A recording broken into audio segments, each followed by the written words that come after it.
ರಾಜ್ಯ ಸರ್ಕಾರ ಪರಿಹಾರ 3,000 ಕೋಟಿ ರೂಪಾಯಿ ಪರಿಹಾರ ನೀಡುವುದರಿಂದ ಈಗ ರಿಲೀಫ್ ಸಿಕ್ಕಿದೆ. ನ್ಯೂಸ್ 18ಗೆ ಸ್ವಾಗತ. ನ್ಯೂಸ್ 18ನ ಸಮಾಜ ಡಿಜಿಟಲ್ ಪ್ಲಾಟ್ಫಾರ್ಮ್ಗೆ ಸಬ್ಸ್ಕ್ರೈಬ್ ಆಗಿ, ಬೆಲ್ ಒತ್ತಿ ಮತ್ತು ಸಾಮಾಜಿಕ ಜಾಲತಾಣ ಫಾಲೋ ಮಾಡಿ. ಕೊಪ್ಪಳ ಜಿಲ್ಲೆ ಮತ್ತು ವಿಜಯನಗರ ಜಿಲ್ಲೆ ಅಂದರೆ ವಿಜಯನಗರ ಅರಸರ ತೊಟ್ಟಿಲು ಆಗಿರುವಂಥ ಆನೆಗುಂದಿ ಮತ್ತು ಈಗಿನ ಹಂಪಿಯ ರಾಜಧಾನಿ ಹಂಪಿಗೆ ಸಂಪರ್ಕ ಕಲಿಸುವ ಒಂದು ಸೇತುವೆಗೆ ಈಗ ಅದು ವಿವಾದವಾಗಿ ಕುಳಿತು. ಈ ಎರಡೂ ಮಧ್ಯೆ ಇರುವಂಥ ಪ್ರದೇಶದ ಮಧ್ಯೆ ಇರುವಂಥ ತುಂಗಭದ್ರಾ ನದಿಗೆ ಒಂದು ಸೇತುವೆಯನ್ನು ನಿರ್ಮಿಸಿದರು. ಆದರೆ ಆ ಸೇತುವೆ 2009ರಲ್ಲಿ ಕುಸಿದು 8 ಜನರ ಸಾವನ್ನು ಸಂಭವಿಸಿತು. ಈ ಸಾವು ಸಂಭವಿಸುವಂಥ ಸಂದರ್ಭದಲ್ಲಿ ಆಗ ಗುತ್ತಿಗೆ ಪಡೆದಿರುವಂಥ BV ರೆಡ್ಡಿ ಅವರು ಪರಿಹಾರಕ್ಕಾಗಿ ಅರ್ಜಿಯನ್ನು ಹಾಕಿದರು. ಕೊಪ್ಪಳ ನ್ಯಾಯಾಲಯ ಅವರಿಗೆ 7 ಕೋಟಿ ರೂಪಾಯಿವರೆಗೂ ಪರಿಹಾರ ಕೊಡಬಹುದು ಅಂತ ಹೇಳಿತ್ತು. ಆದರೆ ಅದನ್ನು ತಿರಸ್ಕರಿಸಿ ಅವರು ಮತ್ತೆ ಅದಕ್ಕೆ ಮೇಲ್ಮನವಿ ಸಲ್ಲಿಸಿದರು. ಮೇಲ್ಮನವಿ ಸಲ್ಲಿಸಿದ ನಂತರ ಅವರು ಒಟ್ಟು ನನಗೆ 5,219 ಕೋಟಿ ರೂಪಾಯಿ ಪರಿಹಾರ ಕೊಡಬೇಕು ಅಂತ ಒಂದು ವಾದವನ್ನು ಮಾಡಿದರು.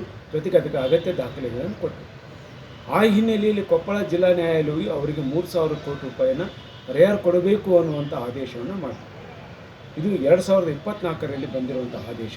ಆ ಆದೇಶವನ್ನು ಪ್ರಶ್ನಿಸಿ ರಾಜ್ಯ ಸರ್ಕಾರ ಧಾರವಾಡ ಹೈಕೋರ್ಟಿಗೆ ಒಂದು ಅರ್ಜಿಯನ್ನು ಹಾಕಿತು. ಆ ಅರ್ಜಿಯನ್ನು ವಿಚಾರಣೆ ಮಾಡಿರುವಂಥ ಧಾರವಾಡ ಹೈಕೋರ್ಟು ಈಗ 3,000 ಕೋಟಿ ರೂಪಾಯಿಯನ್ನು ಕೊಡಬೇಕಾಗಿತ್ತು. ಅದನ್ನು ತಳ್ಳಿ ಹಾಕಿ ಆ ಅರ್ಜಿಯನ್ನು ವಜಾಗೊಳಿಸಿದೆ. ಇದು ಒಂದು ಆಗಿದ್ದರೆ, ಇಲ್ಲಿ ಈ ಸೇತುವೆ ಇತಿಹಾಸವನ್ನೇ ಸಹ ಒಂದು ವಿಶೇಷವಾಗಿದೆ. ಇದು ವಿಜಯನಗರ ಅರಸರ ತೊಟ್ಟಿಲು ಅಂತ ಏನು ಹೇಳ್ತೀವಿ, ಆನೆಗುಂದಿ ಮತ್ತು ಹಂಪಿ ಮಧ್ಯೆ ಎರಡೂ ಸಹ ಏನು ವಿಶ್ವ ಪರಂಪರಾ ಪಟ್ಟಿಯಲ್ಲಿರುವಂಥ ಪ್ರದೇಶಗಳು. ಈ ಎರಡೂ ಪ್ರದೇಶಗಳ ಮಧ್ಯೆ ಇರುವಂಥ ತುಂಗಭದ್ರಾ ನದಿಗೆ ಇಲ್ಲಿ ತಳವಾರಘಟ್ಟ ಸೇತುವೆ ಬಳಿ ಒಂದು ಸೇತುವೆ ನಿರ್ಮಿಸಬೇಕು ಅನ್ನುವಂಥ ಒತ್ತಾಯ ಇತ್ತು. ಆ ಕಾರಣಕ್ಕಾಗಿ 1993ರಿಂದ ಹೋರಾಟ ಇತ್ತು. ಆದರೆ 2005ರಲ್ಲಿ ಇದಕ್ಕೆ ಮಂಜೂರಾತಿ ಒಟ್ಟು 4.12 ಕೋಟಿ ರೂಪಾಯಿಗೆ ಮಂಜೂರಾತಿ ದೊರೆಯಿತು. ಮಂಜೂರಾತಿ ದೊರೆತ ಹಿನ್ನೆಲೆಯಲ್ಲಿ ಆ ಕಾಮಗಾರಿಯನ್ನು ಒಟ್ಟು 6 ಕೋಟಿ ರೂಪಾಯಿಗೆ ಹೈದರಾಬಾದ್ ಮೂಲದ BV ರೆಡ್ಡಿ ಅನ್ನುವಂಥವ್ರು ಕಾಮಗಾರಿಯನ್ನು ಆರಂಭಿಸಿದರು. ಅದರ ಮಧ್ಯೆ ಈ ಯುನೆಸ್ಕೋದ ಈ ವಿವಾದಕ್ಕೆ ಒಂದಿಷ್ಟು ತಡೆ ಕೊಟ್ಟರು. ಯಾಕಂತ ಹೇಳಿದರೆ ವಿಶ್ವ ಪರಂಪರಾ ಪಟ್ಟಿಗೆ ಸೇರುವಂಥ ನಿಮ್ಮಲ್ಲಿ ಇದು ಹಂಪಿ ಸ್ಮಾರಕಕ್ಕೆ ಧಕ್ಕೆ ಆಗುತ್ತೆ ಅನ್ನುವಂಥ ಒಂದು ವಿವಾದವಿತ್ತು. ಆ ವಿವಾದ ಹಿನ್ನೆಲೆ ಅದು ನೆನಗುದಿ ಬಿತ್ತು. ಆದರೆ ಮತ್ತೆ ಆ ವಿವಾದಕ್ಕೆ ಒಪ್ಪಿಗೆ ಕೊಟ್ಟ ನಂತರ ಕಾಮಗಾರಿ ಆರಂಭ ಆಯಿತು. ಈ ಮಧ್ಯೆ ಆಗಾಗಲೇ ಏನು ಸಂಪೂರ್ಣವಾಗಿ ತೂಗು ಸೇತುವೆ ಇತ್ತು, ಅದು ನಿರ್ಮಾಣ ಆಗಿತ್ತು. ಕೇವಲ 24 ಮೀಟರ್ ಮಾತ್ರ ಉಳಿದಿತ್ತು.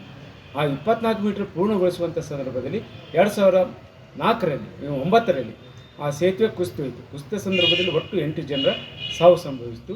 ಆ ಸಾವು ಸಂಭವಿಸಿದಾಗ ಇದಕ್ಕೆ ನಷ್ಟವಾಗಿದೆ ಮತ್ತು ಇದು ನಾನು ಏನು ಇಟ್ಟಿರುವಂಥ ಹಣಕ್ಕೂ ಮತ್ತು ಇದಕ್ಕೆ ಬಡ್ಡಿ ಎಲ್ಲವೂ ಸೇರಿ ನನಗೆ ಪರಿಹಾರ ಕೊಡ್ರಿ ಅಂತಂದು BV ರೆಡ್ಡಿ ಅವರು ಈಗ ಕೊಪ್ಪಳ ನ್ಯಾಯಾಲಯಕ್ಕೆ ಹೋದರು. ಕೊಪ್ಪಳ ನ್ಯಾಯಾಲಯ ಅವರಿಗೆ 3,000 ಕೋಟಿ ರೂಪಾಯಿಯನ್ನು ಪರಿಹಾರ ಕೊಡಬೇಕು ಅಂತ ಆದೇಶ ಆಯಿತು. ಆದರೆ ಆ 3,000 ಕೋಟಿ ರೂಪಾಯಿಯನ್ನು ಪರಿಹಾರ ಕೊಡೋದಕ್ಕೆ ರಾಜ್ಯ ಸರ್ಕಾರ ಇದು ಮಾಡಿ ಧಾರವಾಡ ಹೈಕೋರ್ಟಿಗೆ ಈ ಕುರಿತು ಒಂದಿಷ್ಟು ಅರ್ಜಿಯನ್ನು ಸಲ್ಲಿಸಿತು. ಈ ಅರ್ಜಿಯ ವಿಚಾರಣೆ ನಡೆದು ಈಗ ಧಾರವಾಡ ಹೈಕೋರ್ಟು ರಾಜ್ಯ ಸರ್ಕಾರಕ್ಕೆ ಒಂದು ಬಿಗ್ ರಿಲೀಫ್ ನೀಡಿದೆ.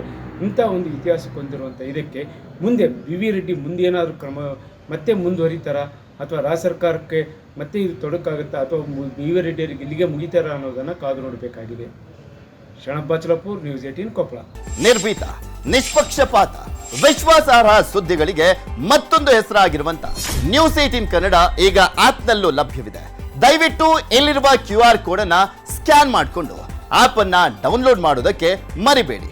ನಿಮ್ಮ ಬೆಂಬಲ ಹೀಗೆ ಸದಾ ನಮ್ಮೊಂದಿಗಿರಲಿ. ಧನ್ಯವಾದ.